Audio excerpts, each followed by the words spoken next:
نزدیک آ جائیں ذرا، اپنی چیئر لے کے نزدیک آ جائیں.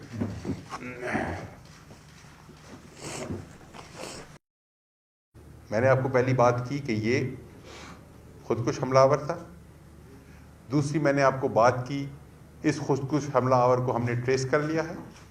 اس کی ہم نے سی سی ٹی وی کی پوری جو امیج ہے خیبر روڈ سے پولیس لائن کی ملک سعد خان شہید پولیس لائن کی طرف آتے ہوئے پھر موٹر سائیکل کو ڈرامہ کر کے سائڈ پہ گھسیٹ کے لے کے جانا اور پھر پولیس کی وردی میں ہونا، اور ہاں پولیس کی یونیفارم میں تھا.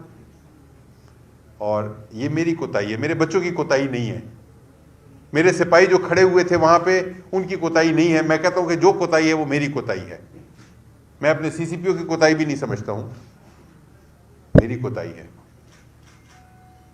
میرے بچوں کو جو میرے سپاہی تھے جنہوں نے چیک کرنا تھا، کسی وجہ سے رہ گیا میرے سپاہیوں سے، نہیں کر سکے وہ چیک. پولیس کی وردی دیکھ کے، اپنا بھائی سمجھ کے، اپنا پیٹی والا سمجھ کے نہیں کر سکے چیک. 12:37 پہ وہ گیٹ سے داخل ہوتا ہے، اندر آتا ہے، ایک کسی شخص سے بات کرتا ہے. ایک حوالدار ہے ہمارا جس کو ہم نے بعد میں بلایا، کل پوچھا،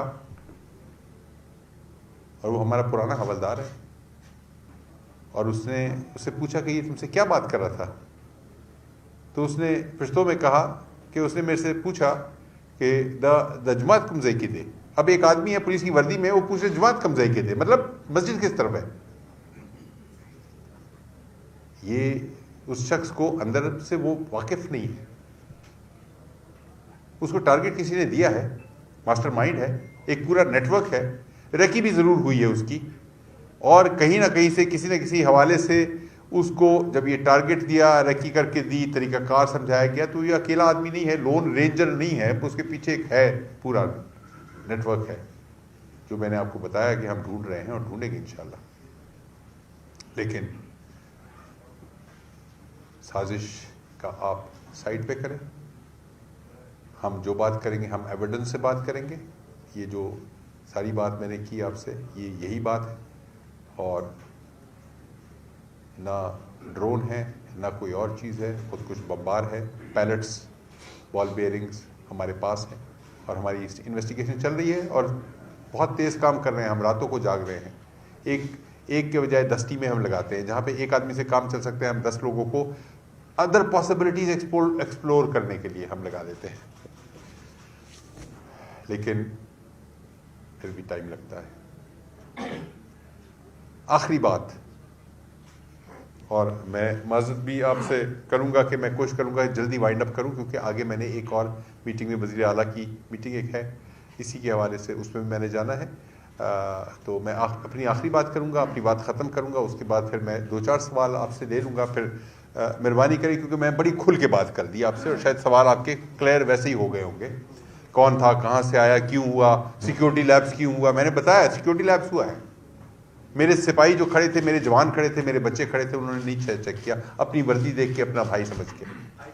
ایک منٹ میں آخری بات کر لوں، پھر اس کے بعد آخری بات. 2 دن سے، خاص طور سے کل زیادہ، ایک اور ایشو کھڑا ہو گیا. ابھی ہم ایک بڑے ایشو سے فارغ نہیں ہوئے تھے. ہم جنازوں کی تدفین سے فارغ نہیں ہوئے تھے، اور جنازوں کی تدفین سے میں ہم ابھی مصروف تھے. ہم فاتح خوانی کر رہے تھے، ہم سوئم کا اور باقی کر رہے تھے. انویسٹیگیشن کی ٹیمیں اپنی کام کر رہی تھی، ملبے کو ہم کلیئر کر رہے تھے. ہمارے پاس 500 کام تھے. ایک نیا طوفان شروع ہو گیا. میرے بچوں کو لوگ گمراہ کرنا شروع ہو گئے کہ جی آپ کو تو تحفظ ملنا چاہیے، جی آپ کے پاس تو یہ نہیں ہے، آپ کے پاس وہ نہیں ہے، جی سازشی سارے تانے بانے اس کے کہاں کہاں جوڑنا شروع ہو گئے. میرے بچوں کو گمراہ کیا. میرے لیے ایک نیا کام ڈھونڈا ہے آپ نے. آپ سے مراد آپ کی بات نہیں کر رہا ہوں، جو لوگ کر رہے ہیں یہ. میرے لیے ایک آپ نے نیا کام ڈھونڈا ہے کہ میں اپنے بچوں کو کبھی پریس کلب پشاور پہ ڈھونڈنے جاتا ہوں، کبھی پریس کلب مردان پہ جاتا ہوں، کبھی میں سوابی میں ہوتا ہوں، کبھی میں نوشہرہ میں ہوتا ہوں. میرے بچے جو لڑنے کے لیے ہیں، جن کو میں نے ٹرین کیا ہے، جن کو میں نے ویپن دیا ہے، جو بدلہ لینے کے لیے تیار ہیں، جو بدلہ لینے کے لیے کھڑے ہیں، وہ اب اپنے اگر حقوق کا احتجاج اور تحفظ کی بات کرنا شروع کر دیں تو پھر میں کیا کہتے ہیں، تمام شہر نے پہنے ہوئے دستانے، میں کس کے ہاتھ پہ اپنا لہو تلاش کروں؟